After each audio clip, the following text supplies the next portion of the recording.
NDA में घमासान मचना लगता है अब निश्चित है। इसलिए हम कह रहे हैं निश्चित है कि जिस तरीका से सीट बंटवारे का जो समीकरण हो रहा है एनडीए में, उसको लेकर सबसे ज्यादा नाखुश होंगे एनडीए में तो वो है चिराग पासवान। देखिए, चिराग पासवान ने जिस तरीका से लगातार कहा है अपने सभी मंच से कि 243 सीटों पर लड़ेंगे, न तो कोई भी सम्मानजनक सीट उन्हें मिलना चाहिए, लेकिन जिस तरीका से खबरें निकलकर सामने आ रही है उससे तो यही लग रहा है कि बिहार में विधानसभा चुनाव से पहले सीट बंटवारे को लेकर बड़ा घमासान होने वाला है। जिस तरीका से चिराग पासवान की जो डिमांड थी वो पूरी होने वाली नजर नहीं आ रही है, इसलिए कि जिस तरीका से एनडीए के समीकरण की सीट बंटवारे की लग रही है उसमें से 102 सीट पर जेडीयू यानी नीतीश कुमार जनता दल यूनाइटेड लड़ने वाली है, बीजेपी 101 सीट पर, और बाकी जो 40 सीटें हैं उस पर जो 3 और मुख्य पार्टियां हैं, जीतन राम मांझी, उपेंद्र कुशवाहा और चिराग पासवान को 20 सीटों का ही उस समीकरण में बैठा नजर आ रहा है कि 20 सीटें चिराग पासवान को मिलेगी और 10 सीटें उपेंद्र कुशवाहा को, 10 सीटें जीतन राम मांझी को। लेकिन जिस तरीका से चिराग पासवान ने लगातार जनसभाएं की है पूरे बिहार में, जिस तरीका से अपनी एक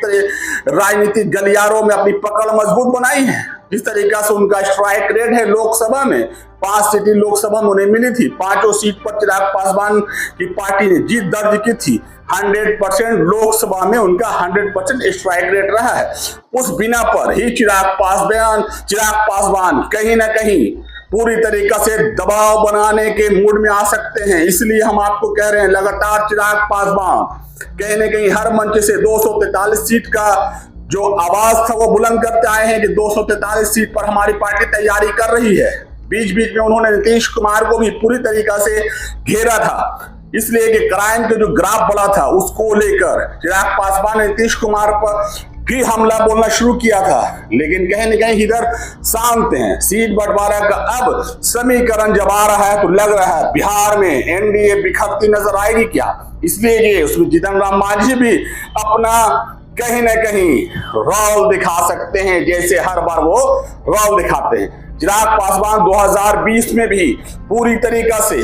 एक कहा जा सकता है कि जनता दल यूनाइटेड यानी नीतीश कुमार के लिए सरदर्द बन गए थे और उसका खामियाजा नीतीश कुमार को यानी जनता दल यूनाइटेड को भुगतना पड़ा था। इस बार भी आपको हम बताते चले, चिराग पासवान जिस तरीका से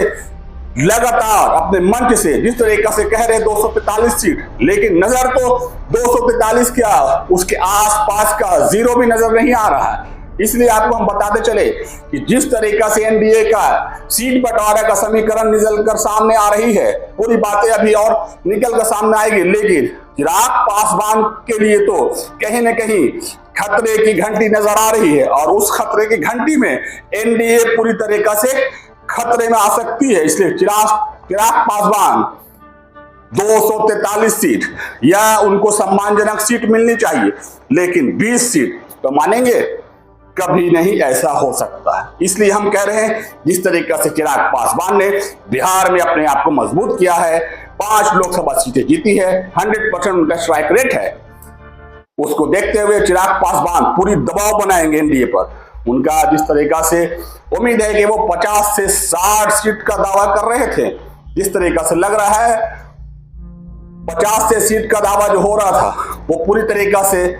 असफल नजर आ रहा है और यह असफलता कहीं ना कहीं बिहार की राजनीति में बड़ा घमासान करने वाली है। इसलिए हम बता रहे हैं कि एनडीए में बिखराव होना तय हो सकता है, बिखराव हो सकती है सीटों के बंटवारे को लेकर। जिस तरीके से समीकरण बन रहा है बिहार में सीटों का, चलिए पूरी खबर हम लगातार आपको बताते रहेंगे। धन्यवाद।